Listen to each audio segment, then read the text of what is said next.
Hello everyone, especially pollution control officers.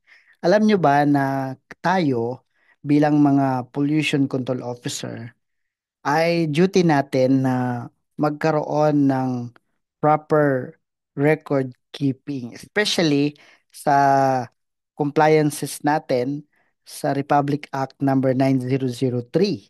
At ito yung nag-keep tayo ng mga solid waste information. Nearly every PCO, meron tayong duty to make an inventory ng ating mga solid waste generation. Tatlong bagay bakit kailangan nating mag siguro na mag-keep ng record ng solid waste generation. Tatlong bagay. Unang-una, sa ating proper management ng solid waste to avoid yung ating sanitation issues. Magkakaroon tayo dyan ng sanitation issue kung hindi natin nare-record yung waste na nage-generate sa ating facility. Siyempre, relative yan doon sa kailan magkakaroon ng collection. So kung hindi magkaroon ng collection sa tamang panahon, yung ating mga waste pwedeng mag-attract yan ng mga small animals or vermin gaya ng mga cockroaches, even yung mga daga, lahat ng pwedeng ma-attract sa basura. So in case na may sanitation issue, magkakaroon tayo ng problema sa PCO. So we need to have an information kung ilan ang pwedeng ma-generate para tama lang sa ating schedule ng collection. Pangalawa, sa bakit tayo nagkakaroon ng record keeping ng solid waste information, because we have legal requirements to inform the DNR EMB kung ano ang volume ng waste na nage-generate, volume ng waste na nako-collect. So, kailangan talaga natin magkaroon ng record keeping ng solid waste information. Kasi kung hindi tayo magkakaroon ng record keeping, ano yung isasubmit natin na information sa DENR EMB. So, dito nga sa ating step number or module 5 ng self-monitoring report, module 5, Presidential Decree 1586, sa pinakadulo ng Module 5, we are providing solid waste characterization information. So, kailangan talaga bilang PCO, mag-inventory tayo dyan ng waste generation, waste collection. And syempre, yung entity in charge of collection, sino ba yung nagbibigay ng service sa atin. So, sa record keeping, one is to prevent yung mga sanitation issues. So kung may data tayo kung gaano karami ang nag-generate, alam natin kung kailan tayo magpapakolect, magpapahakot. Pangalawa, may data tayo na maibibigay sa DNR EMB Regional Office in compliance with PD 1586, Module 5, and of course RA 9003, yung proper solid waste collection and disposal. So, napakahalaga nito. And pangatlo, sa integrity ng ating establishmento o kumpanya na if we have best practices sa waste generation, waste collection, and disposal, baka magaya pa ito ng iba. So yung ibang mga program related to solid waste management, baka pwedeng i-emulate. Nagsisimula yan sa record keeping. Like ito yung volume of waste na nag-generate at meron kaming program na mapababa ito from this kind of waste volume. Ang target namin, mapababa yung volume ng waste being generated or waste being collected na napupunta sa ating mga disposal sites. So instead, meron tayong mga frequent disposal activities na babawasan na kasi nagiging less and less and less yung volume ng waste generated or waste collected na tinatapon sa disposal facilities. So malaking bagay bilang PCO na meron tayong data and we have targets na ito yung magiging na lang na number of trips of collection or ito na lang yung volume ng waste na ma-generate. So pero kung wala tayong record keeping, wala tayong data kung ilan yung na-generate, na-collect, hindi tayo makakapag-set ng mga targets sa program. So, bilang mga PCOs or Pollution Control Officers, we are record or doing record keeping and self-monitoring. Now, dito sa Module 5, naglalagay tayo dito ng information. Very typical ito sa isang PCO na mag-provide ng information. So, halimbawa, sa isang establishment na nakapag-generate ng 300 kilogram. For example, meron tayong waste generation na 300 kilogram sa isang buwan. O, sa isang buwan na to. Now, syempre, yung waste natin, it composes of different kind of or type of waste. Meron tayong recyclable, meron tayong biodegradable, and then we have residual.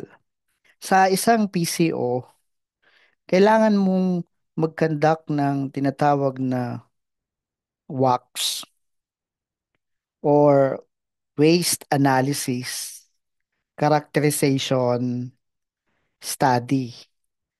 Yan. Sa study kasi na ito, dito sa WACS, you can determine yung alin, yung percentage distribution ng different types of waste. So halimbawa dito sa isang ah 300 kilogram na volume ng waste, how many percent yung recyclable? Yun yung nagiging malaking bagay doon sa ating wax. Nalalaman natin kung ilang percentage doon sa type of waste. So, halimbawa, sa ating waste generation based on our wax, nakakapag-determine kayo, let's say, 50% biodegradable, no, 40% recyclable, and then 10% ay residual. Wala na talagang gamit. So, if we have 300 kilogram na na-generate sa isang buwan, no? Sa isang buwan. Based dito sa wax natin, kaya na nating ma-compute yung waste generated for recyclable, biodegradable, and residual. Itong total waste generation na ito, let's say 300 kilogram, example lang ito, ay pwedeng nakuha natin to doon sa ating periodic inventory. So kung meron kayong MRF at nagkakaroon ng pagkikilo, malalaman mo talaga yung ah, volume. Pero kung sobrang dami na ng ating waste, yung quick estimation kung gaano karami yung recyclable, biodegradable residual, magagawa mo kung meron kang wax or waste analysis characterization study. So for example, meron tayong pagkikilo sa total generation sa loob ng isang araw, isang linggo, eventually sa isang buwan, malalaman na natin ang alin, the quantity generated sa loob ng isang buwan on the average. And total quantity generated in a quarter. Now, back dito sa ating ginagawa, kung 40% ay recyclable, 50% biodegradable, 10% is residual type of waste, we can estimate kung ilan yung quantity generated sa isang buwan. So, umpisa natin dito sa biodegradable. Kung meron tayong 300 kilogram na na na inventory na kilo sa loob ng isang buwan. Now, ilan yung biodegradable in that month? Kung 50% ito. So, 50% ng 300 kilogram. No? So, pwede nating sambitin dito yung 300 kilogram times 0.5 or 50%. So, halos ito ay papatak ng 150 kilogram. So, dyan muna tayo sa kilogram. Dito rin, sa recyclable, kung 40% ng ating waste generation ay recyclable. So, pwede nating lagay dito, for example, 300 times 0.4 or matatawag natin itong 120 kilogram. And then dito sa residual type of waste, kung meron tayong 300 kilogram sa isang buwan times 0.1 or 30 kilograms. Mapapansin mo, pag pinagsama-sama mo yung recyclable, biodegradable, residual, equivalent pa rin yan sa 300 kilogram. Kaya lang, meron tayo ditong ino-observe na unit of expression, tons per month. So kaya may ginagamit tayong mga conversion factor dito. So gaya ng ang 1,000 kilogram is equivalent to 1 ton. So for example, meron tayong uh, 0.5 or 500 kilogram, i-divide lang natin to ng 1,000, makukuha natin yung ton. Let's say 0.5 ton. So dito sa 300 times 0.10 equals 30 kilogram, i-divide lang natin to ng 1,000, makukuha na natin yung ating residual in ton. So ito namang 150, divide lang natin to ng 1,000, makukuha na natin yung biodegradable in ton. Ganun din sa recyclable, yung 120, divide lang natin ng 1,000, makakompute natin yung ton for recyclable. So in essence, ano ang ating calculated residual kung 30 kilogram ito? So meron tayong 30 divided by 1,000 is equivalent to 0.03 ton. How about sa 150 kilogram?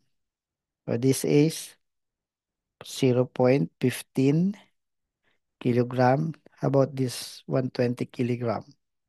Meron tayong 0.12 kilogram. Ton rather.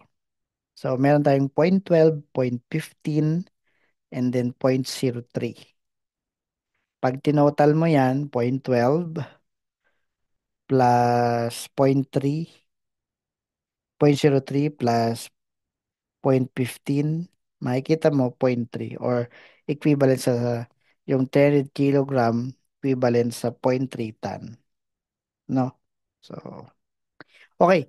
So, kapag nakukuha nyo na yung volume sa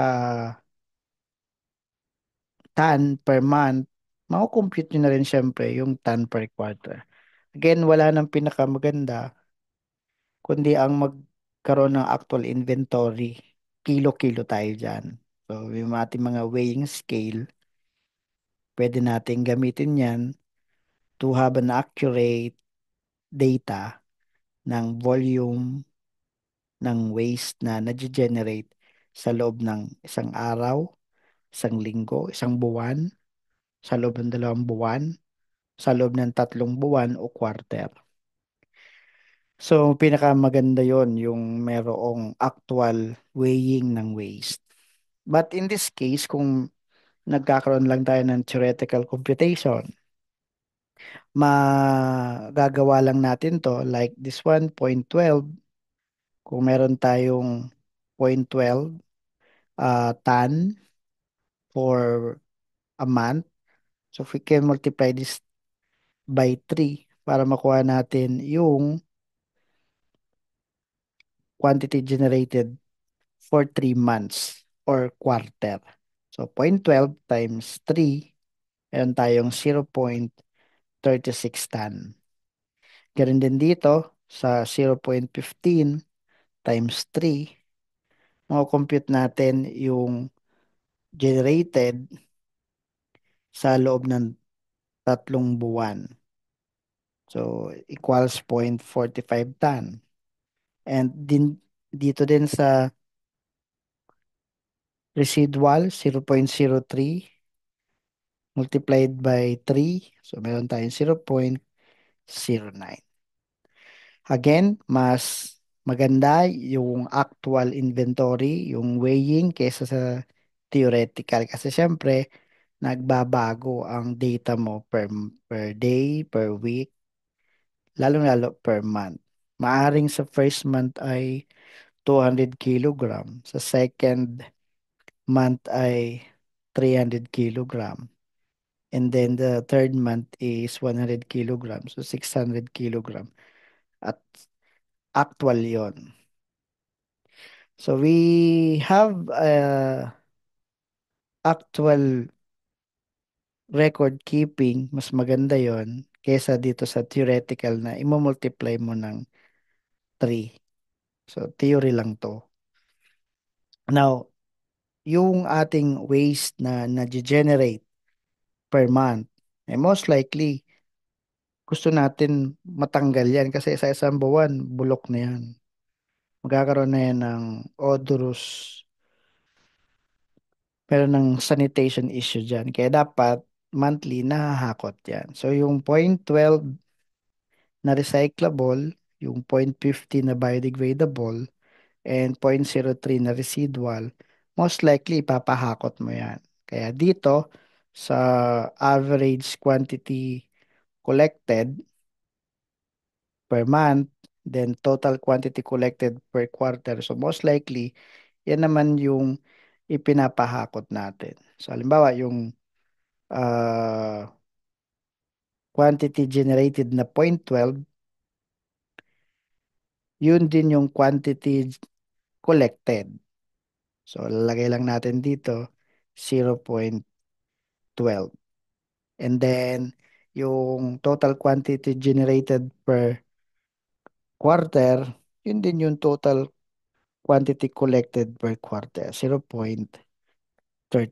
So same dito, meron tayong 0.15 for biodegradable and then 0.45 sa quarter. Dito naman, 0.03 collected per month, then 0.09 collected per quarter. And here, napansin ninyo na yung ating quantity collected ay parehas sa quantity generated. So, pakita natin. So, yan.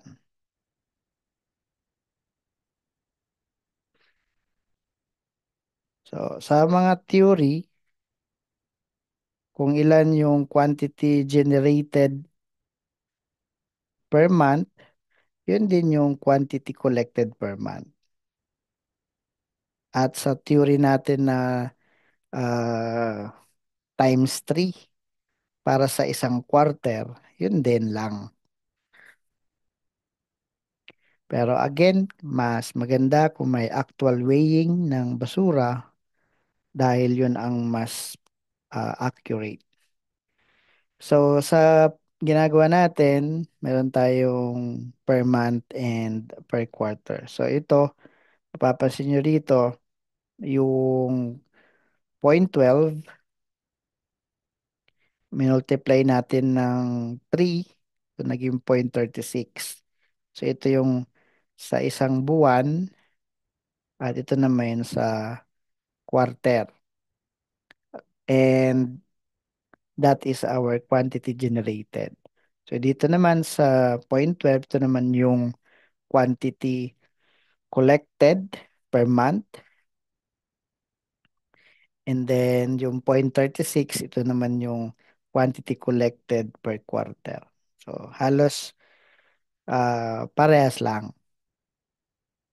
Okay? Yeah. Now, dito sa baba, meron tayo ditong entity in charge of collection. So, naglalagay tayo sino yung nagko-collect ng mga waste natin. So, halimbawa, for recyclable, meron tayong junk dealer na kausap and we indicate the city and province. So, halimbawa, Cebu City. And then, dito naman sa biodegradable, sino ang entity in charge of collection? So, lagay natin LGU, Contracted Garbage Hauler. At dito naman sa residual, ganun din. LGU Contracted Garbage Hauler or kung meron kayong third party, private collector, halimbawa Hebrew Inc., anong city? Let's say Cebu City. So, yun. Dito rin sa Module 5, naglalagay tayo dito ng brief description of solid waste management plan. Like for waste reduction, for waste segregation, and then waste recycling. Pwede pang iba pang mga plans on the proper solid waste management. Ilalagay natin dito yung mga description.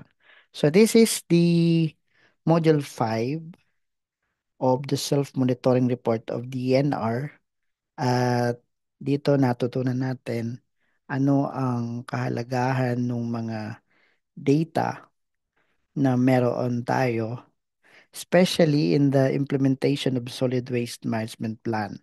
Kung meron tayong mga data, we can evaluate kung effective ang waste reduction, no? Yung waste segregation and then waste recycling. At least nakikita natin na sa loob ng ilang buwan. So, halimbawa, meron tayong July, August, and then September. At sa volume na na-generate natin, let's say 100 kilogram, 500, 1,000 kilogram. Ano ba ang possible na nangyari sa July, August, September? tumataas ba yung ating waste generation o bumababa. So, dahil meron tayong solid waste management plan, meron tayong data na pwedeng tingnan kung tumataas lalo o bumababa.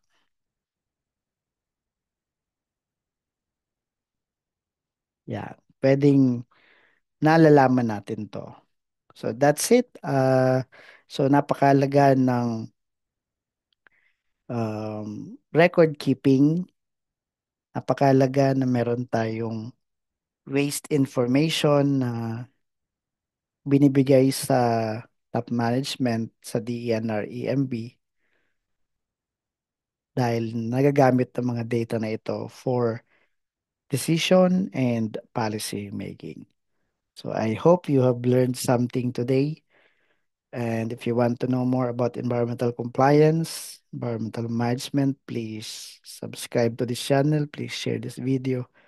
Please like this video. And you are also encouraged to ask questions below. Thank you very much for time listening. God bless us all.